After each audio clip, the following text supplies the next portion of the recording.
So I have 16 cells, so that means I need 16 nukes. And today I'm prepping larger hives so that I can come back in 2 days and make my 2-frame nukes in my 4-way queen castle, but mating nukes. I like the 2 frames. I am, well, geez, today it's almost 70, and this week's set to go to 76 to almost 80. Can we have drops? Yes.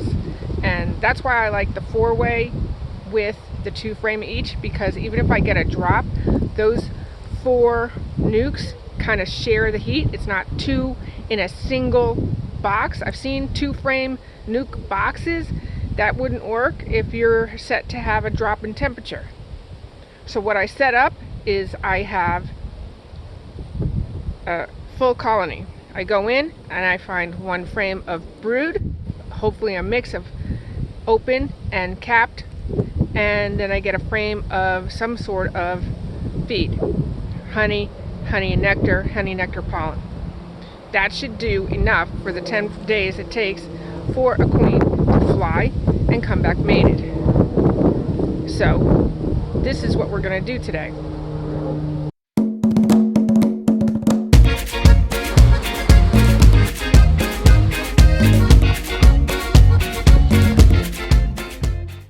This is my apiary that is about a half hour from my other apiary where I do my queen rearing.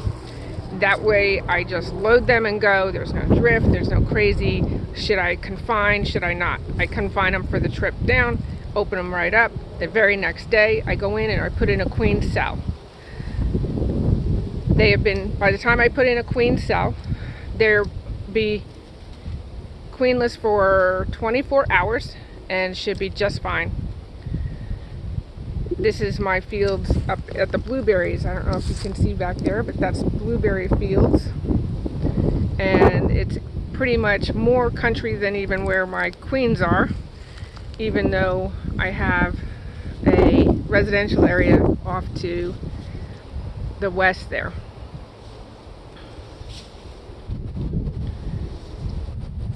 My first graft gave me 16 cells. I'm very happy with that. The first graft is usually a little bit on the less side. I'm a person that has this nervousness. I think of, oh, what am I doing? I can't do this. Even though I've been doing this for 10 years. I know I can do it, but everybody has misgivings, and that's just the way it goes. So I continue on. I get my first mistakes out of the way, and from then on, it's 75% or better.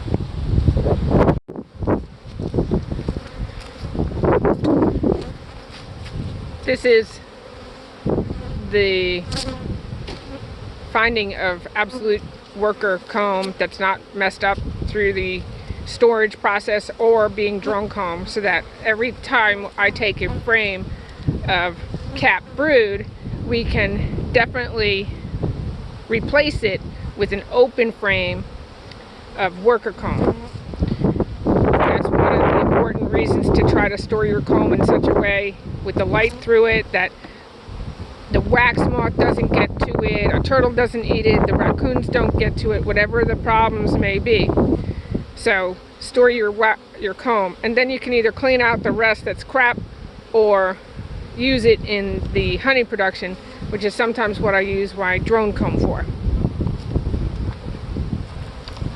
So I finally got a few of my prep nuke boxes done. Each one of these, this is honey, brood, and I generally pull a frame of capped, mixed, a little bit of open, hopefully not many eggs. I don't really want eggs, but these are sitting above a queen right hive for a couple of days before I pull them for nukes. So there it is, honey, brood, honey, brood, honey, brood, honey, brood, honey, brood.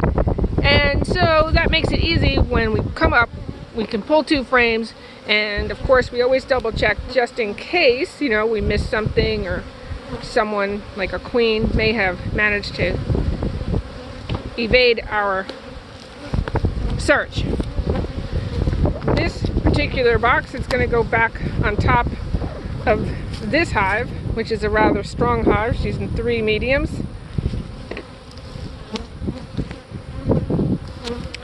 She's 3 mediums. I only work in mediums.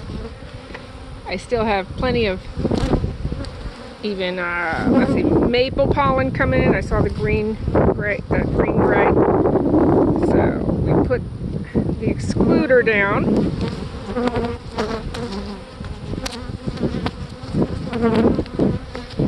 And then that way, now, while it seems like that box has bees, it's actually foragers from all the hives. We're going to put her on top of there to repopulate all those brood frames. So I'm going to set you down here. Don't bite me.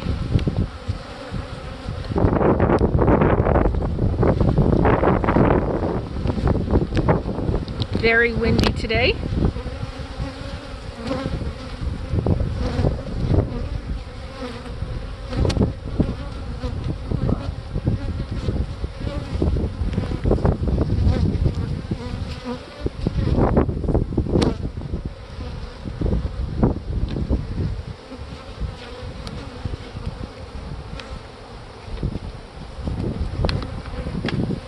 And there she is.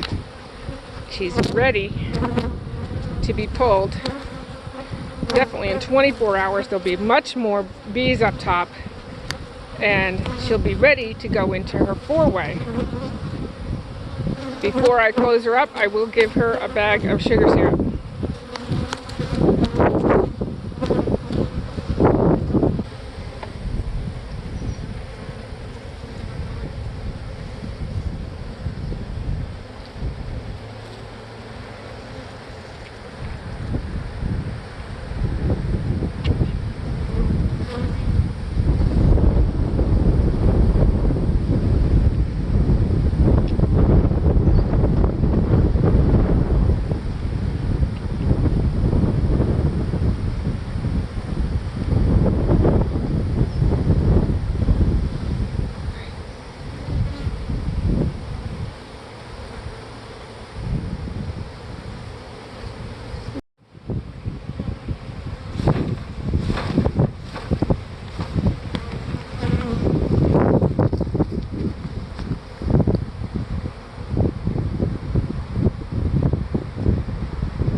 So another one done. Time to put donor hive back together.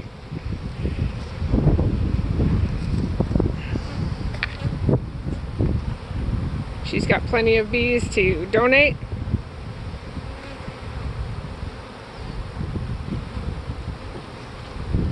You need an extra frame in that one. Take one of these. Yeah, that one.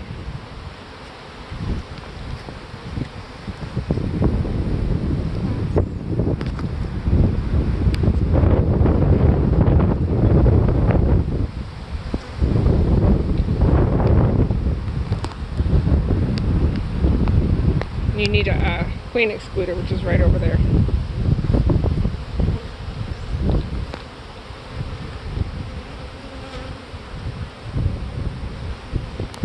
Get the queen excluder on her. Again, the queen excluder allows the bees to repopulate this hive, or this hive body, so that the nukes will be populated not just with capped brood and a little bit of nectar or honey, but they will repopulate and they will be on the frames and they will have an active population.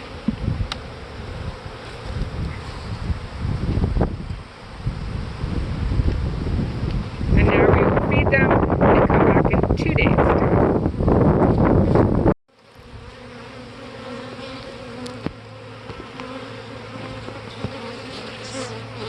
Okay, put her lid on.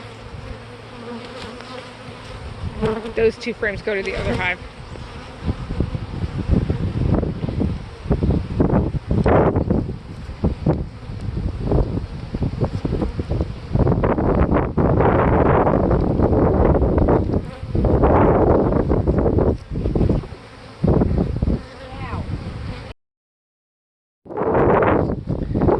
This is the 4-way. It is a normal medium.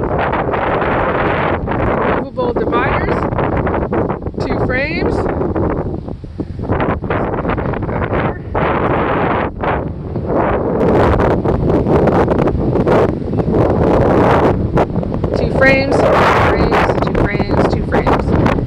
8 total on the bottom. And then it's on every single side.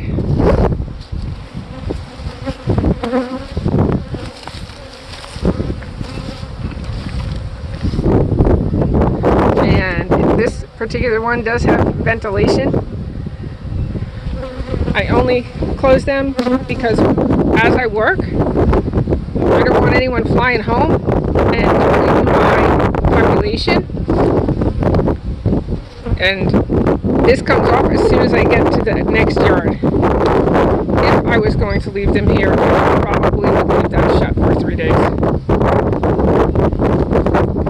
Closing them in and with grass means it depletes my population if it's staying in the same yard. And in my neck of the woods, a depleted population gives high and I just screwed up to possibly 2 to 8 frames. So it's worth it for that as long as it's not a boiling hot day.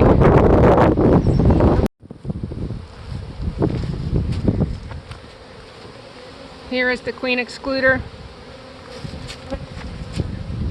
She's got 3 to still lay into. That queen will not be hurting. It'll take them probably 24 hours to readjust. Here's another one. 24 hours probably, and I'm coming back in 48 hours.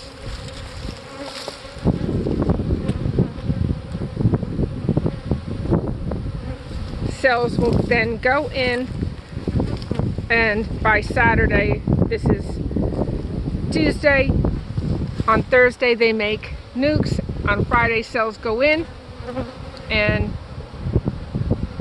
by Sunday they will have emerged. They can start on Saturday, possibly even Friday evening.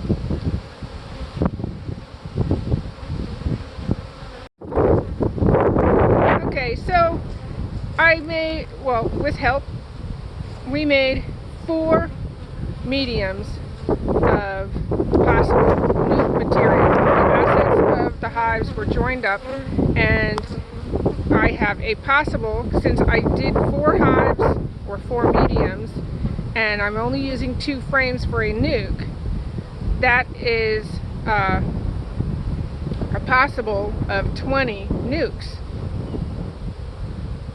Yeah, 4 times 5.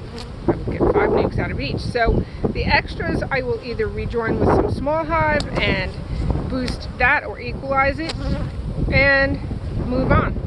I replaced every frame that I took out of the donor hive with drawn worker comb, so that in the next 10 days they can refill and begin to cap, and I can come back again and once again steal some assets.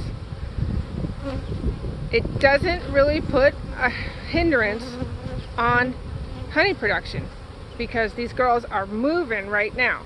We found plenty of pollen, plenty of maple pollen, beautiful green pollen, orange, yellows, and a ton of nectar coming in. They are really moving and grooving right now. And like I said, I'm in the coastal area of Mississippi, and today was hot. We were probably at 73, and we're due to go to 76. Just because you put your assets up above that doesn't mean you have to use them. What you choose not to use, put into your weaker hives, and that way you can equalize them and boost them, and you see that queen, she will do what she's supposed to do when she has her population.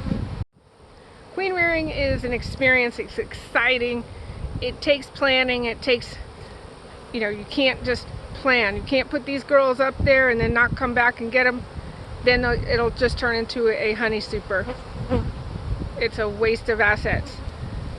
Plan, execute, and go on. If for some reason there's a mistake, you caught a queen. I've done it. I've caught queens. I've done different methods. This is the best method I've found. Move on. Learn your lesson, make your notes, and move on. It's cool. it doesn't really, you know, you don't have a major blunder. You know, what you did, if you caught the queen for some reason, then now you've got to figure out what hives you used, or let them re-queen. That's what you're doing. You're making new queens, so you have queens to go put back in the hive that you stole a queen from. No big deal. Until next time, hit the subscribe button, hit the bell,